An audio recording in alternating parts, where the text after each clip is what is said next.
Greetings, finders of both paths and stars, back once again for Drift Lanes to Distant Worlds. Today's episode could well be subtitled Jumpin' Jack Flash, cause it's a gas. We're taking a break from the rocky planets to cover a gas giant today, one of the two in the Galarian system. These two planets are very closely linked, as we'll see going forward in this episode and the next. One thing both these worlds share is an abundant number of moons, very similar to the gas giants we have in real life. Many of them are large enough to qualify as planets if they were orbiting the sun instead of another planet, though those are few and far between. Most are smaller, sitting between moon and asteroid in size. Thankfully we only have a few moons for each one, because you can imagine how long this video would be if I had to go over the same number of moons that Jupiter has. That's 95, by the way, which would be like at least a 3-hour video. But I'm already stretching this preamble. Let's get on to the gassy meat of the video with Distant Worlds of the Past, Liavara, the Dreamer. As a gas giant, Liavara has no solid land to stand on. The entire planet is layer after layer of gases that naturally sort themselves by density. The lighter ones make up the outer atmosphere, while the closer to the core you get, the greater the density becomes. Between that and the pressure, the lower gases behave a lot more like liquid. The atmosphere's outer layer is a peachy, orangish white, and composed almost entirely of hydrogen and helium. For most species, this is bad, because it's not breathable, so if you normally take in oxygen, you start suffocating. However, most of these species will encounter a much more obvious and immediate problem: falling. With no solid ground to land or stand on, anything that can't fly will find itself falling towards the core of the planet. As the density and pressure increase, it's theoretically possible to find a place where a solid body reaches neutral buoyancy with the surrounding gases and stops falling.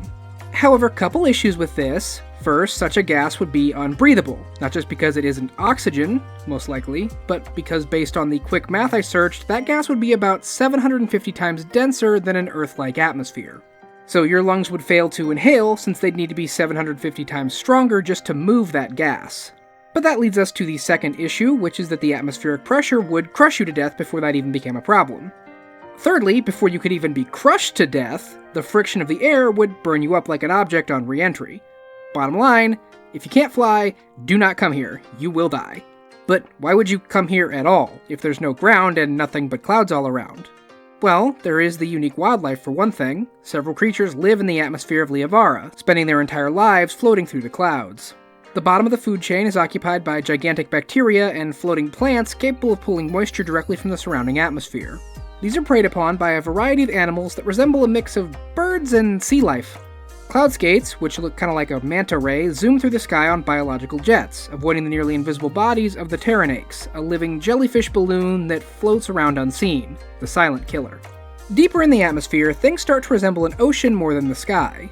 Just like how fish use swim bladders to regulate buoyancy, the creatures here use gas bladders to stay floating in the dense gas sea. The food here comes from above, dropping down like a random delivery service, either the dead bodies of higher creatures or their eggs. Since nesting isn't a thing, eggs are just dropped into the gas, left to fall until they reach a neutral state in the dark clouds deep in the planet. After hatching, the young instinctively move upwards, becoming lighter and more assured as they reach the higher cloud layer. But all of these creatures pale in comparison to the Dreamers. To understand the Dreamers, we need to jump ahead just a little bit and talk about Brethida, the next planet on our journey. Brethida is a gas giant like Liavara and has a similar environment. However, sentient life actually developed on Brethida. Looking like large jellyfish blimps with dangling little tentacles, the Brethidans are quite alien in comparison to the other species we've met in the system. Their biology is highly mutable, and they are capable of functioning as both individuals and as part of a collective. Not a hive mind in the same sense you get with, like, insects like ants and stuff. More like a biological computer network, where everything works together but can be disconnected at nearly any time. At some point in the ancient past, a group of Brethidans made the long trip between worlds to arrive on Liavara. Those that did have changed, no longer communicating or acting like their distant cousins. Instead, they formed gigantic organisms of vast collected consciousnesses that swim through the gases in odd patterns and sing a strange song of stellar dance. Even now, in a time of broken prophecy, the Dreamers seem to see and understand the movements of fate, though actually understanding what they are saying is challenging. While the Dreamers are clearly intelligent, they do not communicate with outsiders the same way other species do, and for a traveler seeking adventure, there is little to be found on Liavara. But there is much to be found orbiting it. Liavara has many moons, but the most distinctive feature of the planet is its rings, a collection of dust, ice, and rocks that orbits roughly near the equator. These rings are highly charged, as particles smash together and produce electricity. This natural power source births dozens of small elementals that flit between the particles. These creatures are fed upon by the Oma, a cousin of the Brethedans that can best be described as big space whales. They move along the rings, siphoning nutrients and energy from the electrical charge within. The Oma can be used as living spaceships by those who are compatible, and many of them are by the Brethedans back on their homeworld, but the ones here are wild, possibly the remnants of the group that brought the original Brethedans to Liavara. Rotating near the rings are a group known as the Shepard Moons. These chunks of rock are very small compared to other moons, some barely even the size of an asteroid, but their orbit and gravity helps keep the rings of Liavara in their current configuration. While none of them are big enough to have any kind of proper settlement, observation and divination have revealed that some contain structures that vary from temples to tombs to homes. None currently appear inhabited, so who and what made them is a mystery. The orbit of the Shepard Moons is something the Dreamers take a great interest in, their own movements following a specific one for years at a time, while their songs tell of a distant point in the future where the Shepherd will gather the flock of moons and unleash a great calamity. The question of how literal this is has yet to be addressed. Liavara also has many proper moons, but only 5 are notable enough to cover, 4 of which have life on them. We'll start with the most populated moon, Arcanon. Life on Arcanon should be impossible, as while the moon is large enough to support a population, it's not properly able to hold an atmosphere. Every day of its rotation, the atmosphere bleeds away behind it in a trail similar to a comet. But right when it reaches a tipping point, something just outright impossibly weird happens. The moon's orbit actually dips down into the atmosphere of Liavara, scooping up a large amount of gas and replenishing its atmosphere. The friction between magnetic fields causes devastating lightning storms across the surface of Arcanon, and attracts the attention of many of Liavara's powerful predators. However, the humanoid Durindi and the lizard centaur Sarazan who live on the moon also use this massive influx of energy to power vast and complex spell workings. So it all kinda evens out. Now, scientifically, this should not work at all. If the moon is coming close enough to enter the planet's atmosphere, it should eventually just be sucked into that atmosphere. This should not be a sustainable, stable orbit. But Arcanon continues to spin on its strange path, which may hint that there is something unnatural about the moon. One of Arcanon's greatest workings concerns the next moon on our list, Halas. In the long-forgotten past, Halas was occupied by an alien species that is described as snake-like avian cephalopods. I have no idea what a squiddly bird snake would look like, and neither does the rest of the universe, because they no longer exist in that form. The natives of Halas were entirely unconcerned with anything outside their planet moon. This was the most important place in creation, otherwise why would they be here? And so they looked inward instead of outward, pursuing perfection as a species. And at some point they kind of managed to achieve that, sorta, depending on your definition. Halasians transcended physical limitations and became beings of pure energy and thought, far more capable than they were in the ancient past. It was, by sheer coincidence, that around this time the people of Arcanon attempted to make contact. The Halasian response reduced the ambassador's brain to cottage cheese. Rightly scared shitless of the mind-melting lightning people, Arcanon harnessed the magic of their home moon to erect an arcane barrier around Halas, ensuring that no one could contact or visit the moon ever again. This suited everyone involved just fine, because the Halasians still believe their home the center of the universe. They never want to leave, and now they never have to. We don't even know if they intentionally cottage cheesed that guy's brain, or if that was just an accident with how they communicate and have just never bothered to figure out how to talk properly again. Zipping on over to Melos, we have a pristine natural world, filled with the crumbling ruins of a civilization that left centuries ago. And I mean left. All organic traces of anyone that ever lived here is gone. Not even corpses remain, only the buildings. Visitors can piece together from the various mosaic carvings that the people of Melos were subject to something called the Taking, where a great force came to the moon and removed everyone. Most paint this as a joyous thing, going to meet their deity, but hidden places sealed off below ground paint a contrasting picture, though one that's vague enough on exact details to kinda leave things up to interpretation. Our next inhabited moon is Nechak, aka the Bug Moon. Insect species crawl across the surface, feeding on the fast-growing mold and building gigantic hive structures on the moon. Some of the insects are more bestial, while others are sentient. The hives compete with one another, but on the whole they worship a powerful insect deity called the Forever Queen. Somewhere within the moon is a living avatar of the Forever Queen, who rules her hive with unquestioned authority. And our final moon is Osoro, inhabited by Durindi colonists from Arcanon. Like many moons, the biggest hurdle to life on Osoro is the low amount of breathable air. However, Osoro's issues are the reverse of what you'd expect. Most of the moon's surface is covered in dense, poisonous gas. The lowlands are filled with jungles whose plants and animals have adapted to the atmosphere and are highly toxic to anyone venturing down below. The Durindi colonists live on high mountain peaks, where the denser gases can't reach and the oxygen is relatively plentiful. The various settlements keep in contact by way of gigantic rope bridges and hang glider travel, which would be kinda cool and relaxing if it didn't have the possibility of falling into a toxic jungle attached to it all. And with all the moons out of the way, that's Liavara as it exists in Pathfinder. It's a strange and wondrous place, but of all the planets we've looked at so far, I think it has the least reason to ever visit. Some of the moons have a bit of a niche appeal, but you have to really want to set an adventure here to do so. There are some cool mysteries around, but actually going to Liavara would probably feel like more trouble than it's worth. It's great for background world building, and you can probably pull something out of it lore-wise, but again, setting an adventure here is just kind of a little bit more difficult than I think the payoff is going to be worth. Let's see if that's true moving forward into Driftlanes of the Future, Liavara, the Dreamer. You'll be shocked to hear that Liavara did not spontaneously develop a solid surface during the gap. It remains a gas giant with rings and moons. None of that has really changed. It's also the only planet we're going to cover on this series that isn't actually a member of the Pact Worlds. Liavara is considered a protectorate administered by the neighboring planet of Berthida. The moons of Arcanon and Osoro do have full Pact World status, while Nachak is considered a protectorate state. The Dreamers still float through the clouds, moving in complex patterns and singing their strange, semi-prophetic songs. The official position of the Berthidan government is one of non-intervention. The Dreamers are to be left alone, with Liavara disturbed as little as possible. This is also why industry is heavily restricted on the planet. You might wonder what industry, but trust me, we'll get there.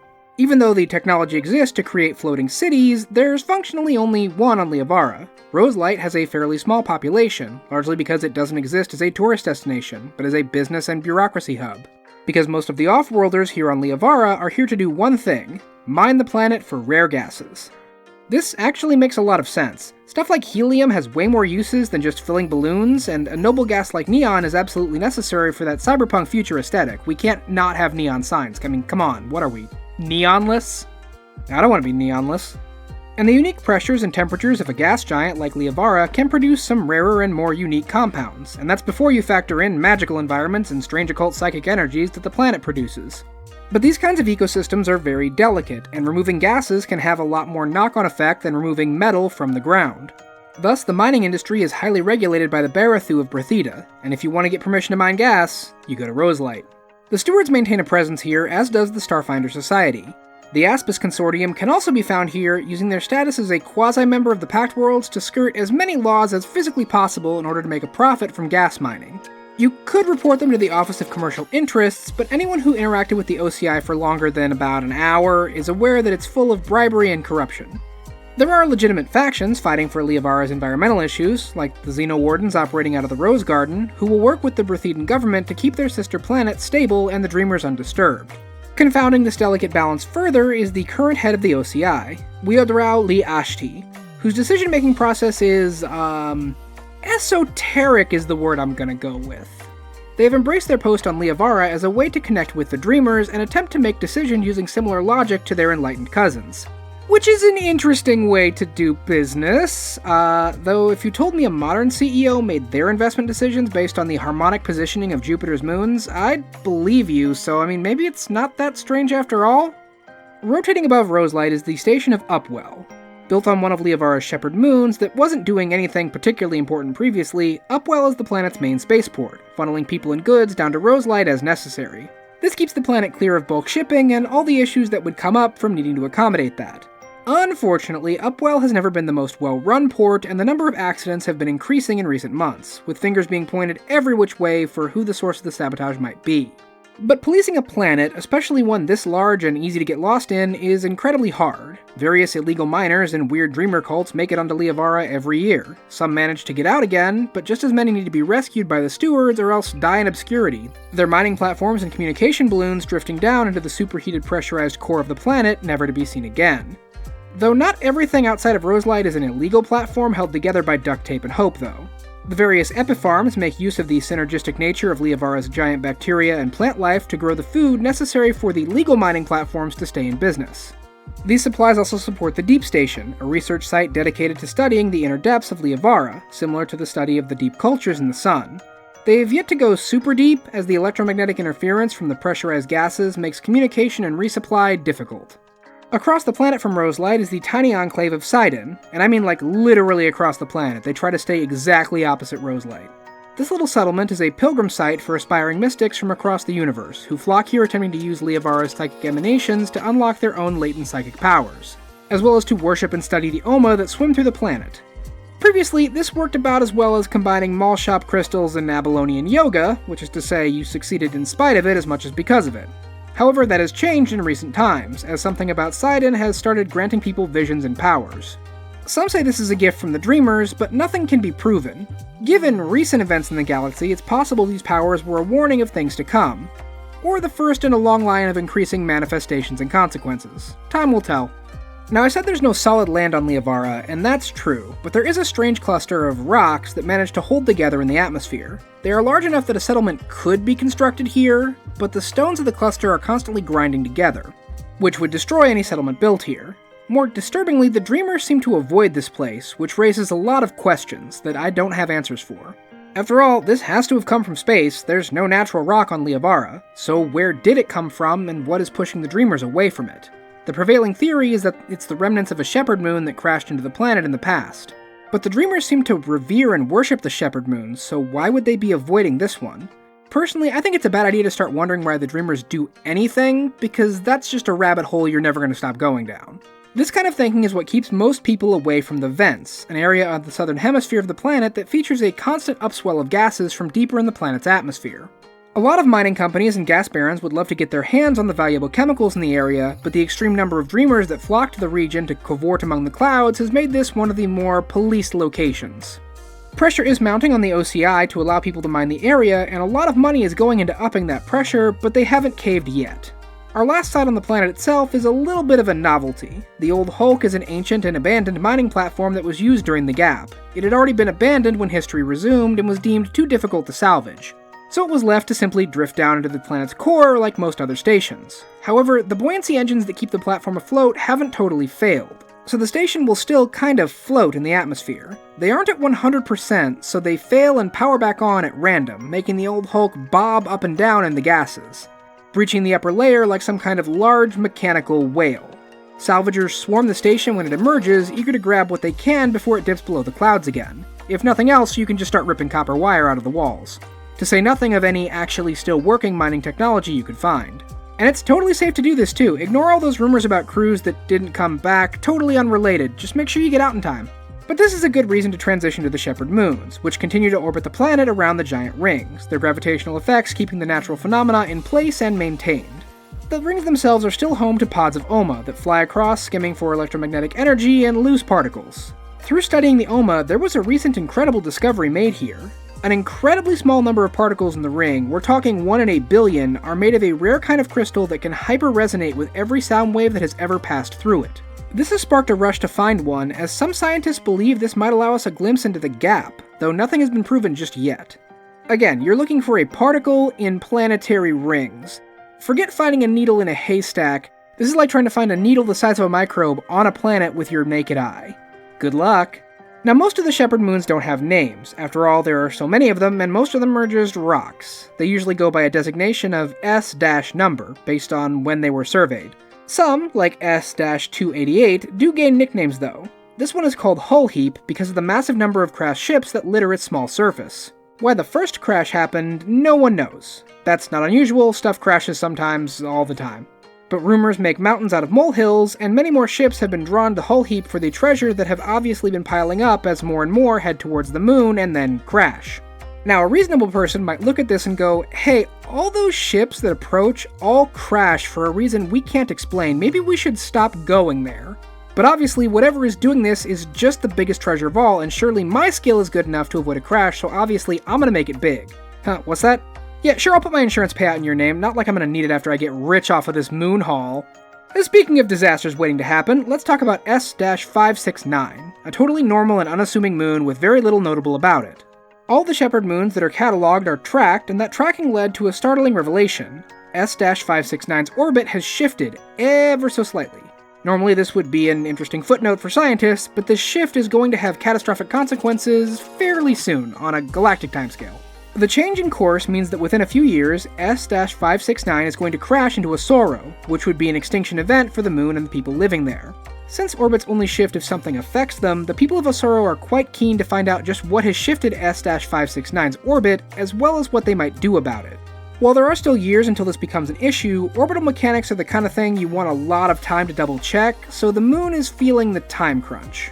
Before we move on to bigger moonfish, moonfish moons, we have one more Shepard to cover, the Black Siren. This Shepard moon is home to a small settlement of elves from the planet Aposte, farther out in the system. We'll talk about what's up with them in that world's video. All you need to know for now is that their culture is quite different from the elves of Castrovel, and their families are engaged in cutthroat espionage and high-stakes business. The outpost here monitors the gas mining operations on the planet, to keep an eye on the competition. Pretty much everyone believes the Azraneran elves who live here are engaging in corporate espionage and illegal operations, but they are very quick and very smug to point out Black Siren complies with every rule and regulations both the Pact Worlds and Berthida have set. Without proof of illegal activity, there's not much anyone can do.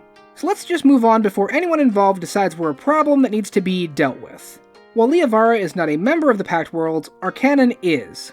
The moon still maintains its incredibly strange and completely impossible orbit, dipping into the planet's atmosphere to refuel its own. Now that technology and magic have advanced hand in hand, this event has become a hotbed for cutting-edge research in electrical fields, as nowhere else can you experience anything quite like a moon dive.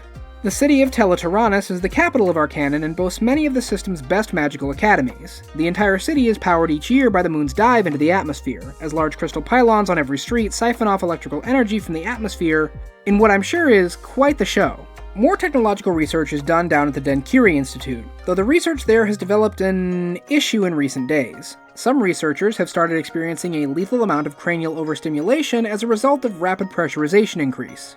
Or, to be more blunt about it, they're pulling us scanners and having their heads explode. The first culprit, in the minds of many academics, is the inhabitants of the moon Halas, since contact with them in the ancient past caused similar issues. But the ancient wards were in place when this started happening, and the Halogens have shown no sign of making contact with the outside world. So you might have noticed I said the wards were in place there. The very recent events that I have alluded to several times have caused these ancient wards to fail after centuries. The initial response from the OCI was a warning against any contact with the halogen, for fear there'd be more brains reduced to cottage cheese. However, pointless risks never stopped corporations before, and by gods they are not going to stop them now. B-Tech was the first company to try something, sending an automated platform designed to build a docking port, which they call Crossway, to facilitate future contact. Additional companies have tried to get their own expeditions up and running, but the OCI and the Xenowardens have blocked them all, with Weodrau pulling out all the stops to keep the gas barons away from the world. Meanwhile, the halogens seem to have figured out how to communicate with the outside world without making brain soup. While much of the moon's surface seems abandoned, the crystal structure of Curiosity looms above the small world. The halls fill with manifesting halogen who seem eager to show outsiders around. Inside Curiosity, you can find examples of halogen culture and history, as well as information to prepare anyone interested for life on the world below. Exactly why they're doing this is unknown, as the halogens seem to have no desire to leave their world or reach out, even after all this time. It's also worth wondering, did they know the barrier was going to fall when it did, given they weren't responsible for its disappearance, but seem ready to accommodate people coming in? Interesting question. From one mystery moon to another, let's move on to Melos. The mystery of the taking is still unsolved, with archaeological efforts still ongoing. Guest is the largest outpost for this effort, and it sends scientists all across the planet to scour sites for new information, artifacts, or anything else of interest. Their current efforts are on the moon's island of Theranos, which is believed to be an ancient burial site for significant cultural heroes, as well as the temple city of Kairos, whose religious sites seem to worship gods entirely unknown to the Pact Worlds. The city of Atraus is the final major site, and it's not just home to archaeologists. Recently, a group of worshippers of the god Aloratu have taken up residence here, not to understand the ancient Melos culture, but to recreate the taking. They believe it to be a ritual from their god, and once they decipher just how it was done, they will ascend like the people of Melos did before them. The truth of this is up to you to decide, but they are still here, so at the very least it's not working at the moment. The moon of Osoro remains deadly to most species of the Pact Worlds, the lower portion of the planet covered in poisonous vapors emerging from a deadly toxic jungle. Ground space is at a premium, since only a few mountain peaks get high enough to emerge into the breathable oxygen layer of the atmosphere. The capital of Orosalos takes up the entire livable mountainside, with extreme defenses to fight back any monsters from below that attempt to breach the city. Attacks are sporadic, but seem to have been increasing in recent days for unknown reasons. The city of Saborosan has attempted to alleviate their space issues by drilling down into the mountains, but subterranean predators have halted their efforts pretty thoroughly. The city really could use the extra space though, because it's a premier tourist destination for one reason. Balakasti expeditions and their numerous survival safaris. Schedule a 3, 7, or 10-day trip down into the poisonous jungles of Osoro and test yourself against one of the harshest environments in the Pact Worlds. You'll need an entire day for your vacation just to go over and sign all the waivers required to go, but any one of you go-getters who's willing to sign up for one of these isn't going to let that stop you, is it? No. Nor are they put off by the number of casualties from previous safaris. Price of doing business. This activity has actually become a huge draw for Vesk customers, who view it as a way to prove their toughness and mettle outside the Veskarium. Vesk flocking to Osoro aren't always welcome, and we can see that in the port of Tholim. The largest city on the moon, Tholim is second only to Upwell on Liavara in terms of traffic. The city is famed for its low tax on imports, bringing lots of business to the area. That business has been slightly disturbed in recent years by several Vesk businesses purchasing property. There's nothing illicit going on, but many of the Osoro natives are worried the Veskarium is attempting to gain a foothold in the Pact Worlds through these businesses, and tension on the moon is rising as a result. While Osoro is having issues integrating its out-of-system visitors, Nachak is faring much better in that regard. The Shirin brought the worship of their goddess Hylax into the Pact World's mainstream, and the Forever Queen of Nachak is believed by the Church to be a mortal incarnation of Hylax. The Forever Halls are now a sacred pilgrimage site for Hylaxian worshippers throughout the Pact Worlds. As the Church's influence grows, many are pushing to have Nachak declared a full member of the Pact Worlds, rather than a protectorate like Liavara. They've yet to succeed, but given the precedent for other moons joining the Pact, it's probably only a matter of time. Nachak doesn't have many settlements, and it's mostly home to Hylax Church outposts and research stations. Zephrek Science Platform was one such station that, a few decades ago, suffered from a horrible accident where the entire station experienced sudden decompression. Thousands perished, including the governing body responsible for leadership on the station, a group of 14 Shirin called the Wise Council. The tragedy took a sinister turn, though, when the bodies were recovered and it was determined that all 14 Shirin had been dead for an extended period of time before the accident, their bodies being piloted by a species of parasitic fungus.